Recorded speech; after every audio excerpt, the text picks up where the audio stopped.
Hello and welcome, this is Blue Green Man.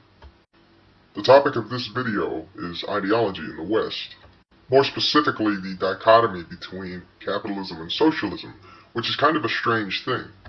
There are a good many things that polarize Western society, but among them is the conflict of ideals about how our society should work.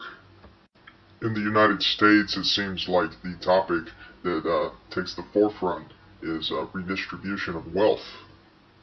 I just wanted to contribute to the conversation and kind of touch on the difference between socialism and capitalism for anyone that might not already know, and but more about ideals and idealism in general.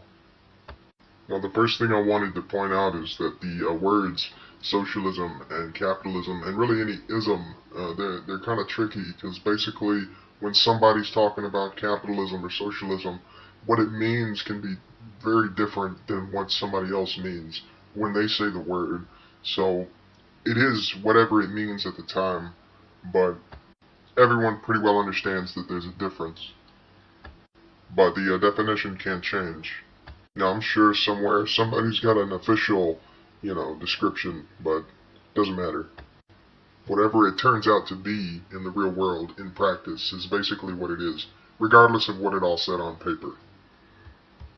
But anyway, on one hand, what most people call capitalism today is a more free and liberal economy. People are able to build wealth to the best of their abilities and ultimately rise and fall on their own merits. This most often coincides with a bias towards other freedoms as well, such as free speech and the freedom of religious practice or expression, among many other things.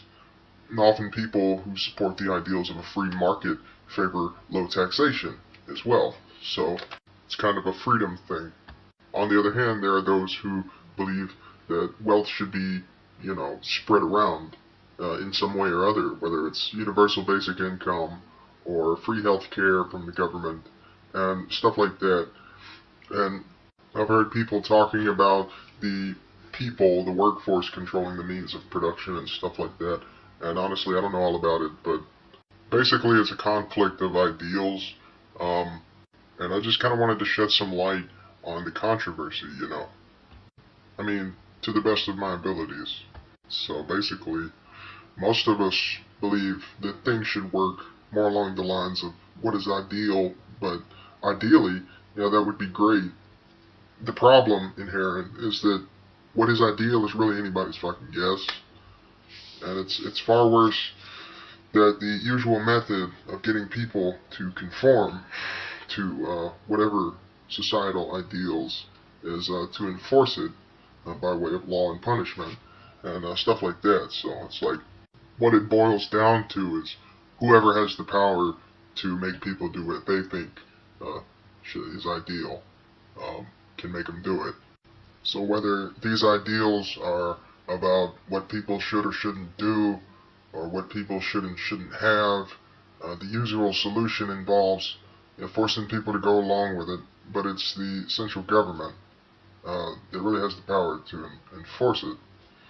So while ideal is anybody's guess, it's really whoever has the power to say that gets to make the decisions. And here in the real world of, consequences, whoever has the power of force, numbers, demographic advantages, anything, they kind of have the power to sway. Decision making might makes right, whether it's actually right or wrong. Now, in a free society, people's ideals and theories and philosophies ultimately drive societal norms, and anyone's ideals or whatever have to hold up, to the rest of society and society's scrutiny, like a gauntlet of sorts. In theory, everyone has a shot of success or making a difference or whatever, but it depends on everyone else too. And that's one of the great things about free speech and stuff like that. It's you have the power to question and actually have conversations about anything and really, move things along and figure stuff out over time. The more an idea passes around, the more people criticize it, the more they contribute to it. And that's a point for small government. And the reason that's relevant, small government versus big government, is because if you want to enforce all the ideal ways of doing anything, you want to enforce a perfect society, every detail, every facet of an ideal, it necessitates big government with total control over everything. Because who's going to make everyone be a perfect society, if not the government? Who else could enforce it?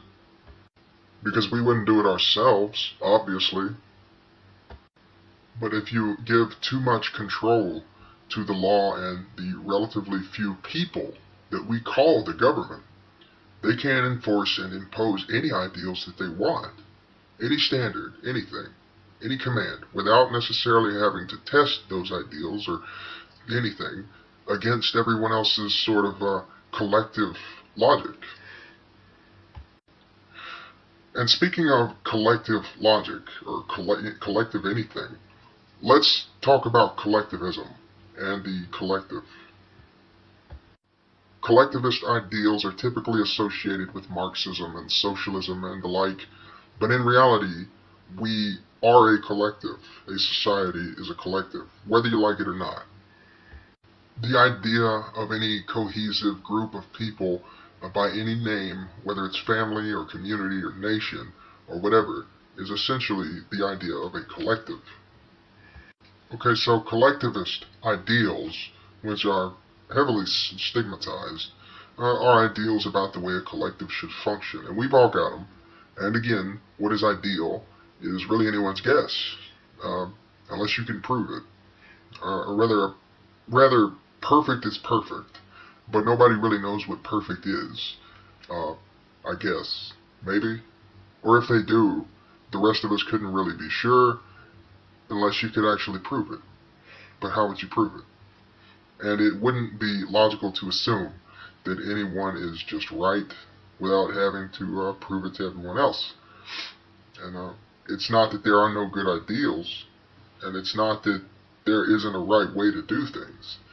It's more that no one really knows everything, and everyone else kind of knows something, at least usually, or I would think so.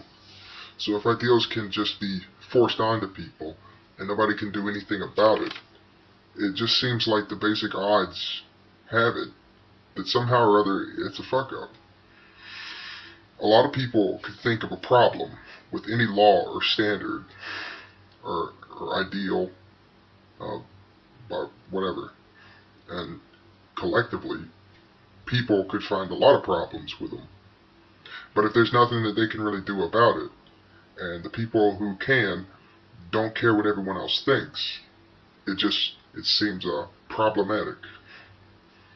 See, that's a big problem with big government control.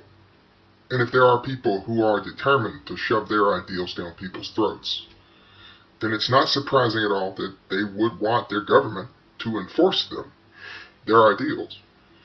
And again, the only way they could do that is if that government had that kind of control. In other words, big government. On the other hand, it is technically possible to have a truly ideal system, at least in theory. And if it is somehow perfect, then maybe it should be enforced. But again, who knows what that is? People can argue theory until everyone is in agreement, but the only way to really prove it is in real life. You prove it by showing it works for real, in practice. But you see, if they put it into practice and it's wrong, and they were wrong, it could be catastrophic, or better, or worse. And if it turns out to be a bad thing, you can't really take it back, and whatever you did is done. Whatever you destroyed or lost is gone, and there's no going back to fix it or take it back. But of course we have a system, we have laws and stuff like that. If we do anything at all in regards to laws and systems, which we do and we will, it should at least be the best we can do. So, ideals. Crazy. I don't know. I guess the best of our society could figure out all of our problems if they wanted to or if they were made to, but I'm not sure that they should just have all the power to make the decisions. Maybe they could run their ideas or ideals through our little collective logic gauntlet of free thought and conversation and democracy.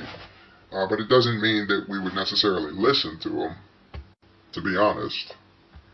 Even though if they're the best of us, generally speaking, they know better than us. They could be entirely right, and we all just tell them to get screwed. Maybe some would listen, and others wouldn't. Maybe that's better. We go which way we please. We believe what we want, and maybe natural selection runs its course. Then we all reap our own consequences, whether we deserve it or not, for better or for worse. But that doesn't sound great either. I mean, there's really no perfect solution. It is kind of almost like a catch-22. With freedom, we might not be doing exactly what we ought to do, but with government control, we're not necessarily doing what we should do either, but then we don't have a say. Really, I guess the only good thing is if everybody did what they should do, because they wanted to, but we don't. It's like a big fucked up catch-22 or something. Nothing's really perfect, basically. Not a perfect world. But I mean, that's every day, so if perfect people could make us do everything we ought to do, maybe it'd be like salvation. Or maybe we just hate them for making us do what we just weren't going to do on our own. It's really not going to be a perfect world until it's a world full of perfect people. And as far as I know, we're not really anywhere close to that. But I'm going to wrap it up from here. The long and short of it is that, yes, we are a collective. In theory, we should be conscious of that. And ideals can be good, but they can be bad. And most people are probably wrong by at least a little bit, and probably by miles. So really, ideals or idealisms, to put an ism on it, are probably, I would guess, more often problematic than they are beneficial. I'm not saying we should ban it, because there might be some good ones somewhere eventually. Ideas, on the other hand, are good, maybe.